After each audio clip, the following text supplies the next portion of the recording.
I love Bible characters that we get to see the whole arc of their life, or at least a big section of it. One of those characters is Elijah. We don't get to see his birth or anything, but we get to see a big section of Elijah's ministry and life. And I like to focus him on my first person of this go-to stories in the Bible during times of waiting. You know, Elijah's story starts in 1 Kings chapter 16 when he's called to go and tell the king of Israel, Ahab, that because of idolatry, because of Israel's falling away from God, they're going to have a drought. Now, the Bible doesn't tell us how long the drought's going to go for. Assumably, it's going to be until Israel repents, until they come back to God, and then it's going to start raining again.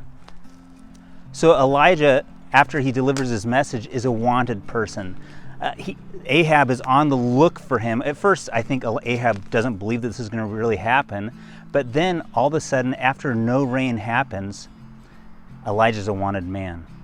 So Elijah goes to someplace a lot like this, a creek, and now, I mean a lot like this, maybe 2 or 3 months ago, because I've lived close to this creek, and this creek bed is full of water after a rainstorm.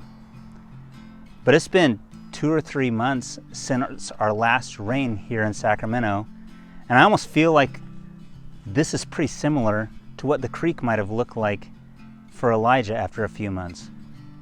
Now, Elijah wasn't hurting too bad, because during that time, the Bible tells us that God sent ravens to go and feed him while he was waiting.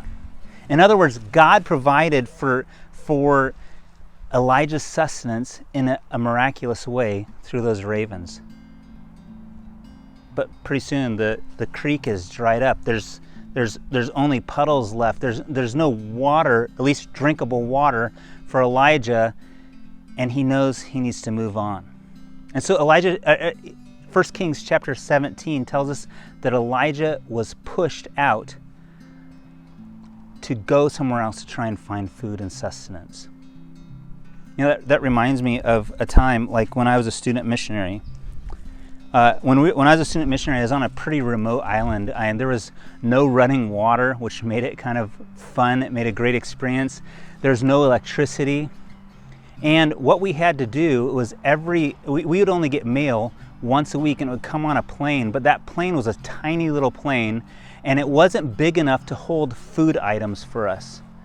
So we had to order our food for the 7 missionaries living on this little tiny island in the South Pacific. We'd have to use our CB radio to order food a month at a time, because there was this boat, it was called the Copra boat, that would come and collect all the coconuts that the people on the island we were serving at were using as their industry. They'd collect the coconuts, put it on the boat, but they'd also come and deliver food to the island. Well, January, we put in our food order when we were back on the main island for Christmas. We put in our food order, and they told us the Copra boat would be there in 2 or 3 weeks. Well, 2 or 3 weeks came and went, and then it became months. And it wasn't just us waiting for food. It was the entire island that we were living on. The 400 plus people that were living on this island were waiting for food on this Copra boat.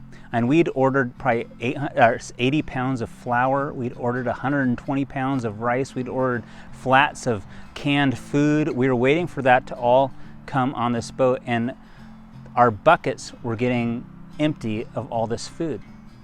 In fact, they were getting so empty, and they not only empty, but bugs were starting to infest our flour. But because we didn't know when that food was coming, we got our our mosquito netting and we sifted out the bugs out of our flour in order to make our bread or our tortillas.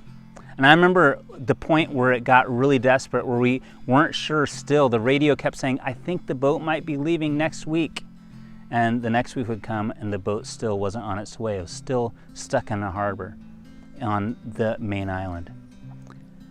So I remember that point in time where we goes, we just need the nutrients. We're just not even gonna sift our flour anymore. And we started eating our tortillas with these baked in bugs in it. And it looked like a whole wheat tortilla, but it was really just a flour tortilla. And we were getting desperate for food. Maybe Elijah felt that way, but if Elijah felt that way, so did the people in Israel all around him, and especially this Shunammite woman. And Elijah encounters her, and he's able to feed her and bring healing to her family. Now, I can't wonder, as I read that here in 1 Kings, I can't help but wonder if God, just like God brought the ravens to Elijah, God also brought Elijah like a raven to this widow. Maybe even that dry creek was pushing Elijah out to become a minister to other people instead of just having God do ministry for him. And I wonder if in our time of isolation here, maybe that's something some of us need to do too. We've been stuck in our houses and we need to get creative in ways, again, renew our creativity, because it was easy when we thought there'd just be one more week and then it would be over, or one more month and it would be over. We don't know how long this is going to last, and maybe God is using this drought, this social drought, to push us out into our communities, just like he pushed Elijah out, so that we can use all those things that God has blessed us with to bless other people. I hope this week that this is one of those go-to stories that you can go to as a family and read this story of Elijah waiting, and maybe ask yourself some of those questions. What are we supposed to do while we're waiting?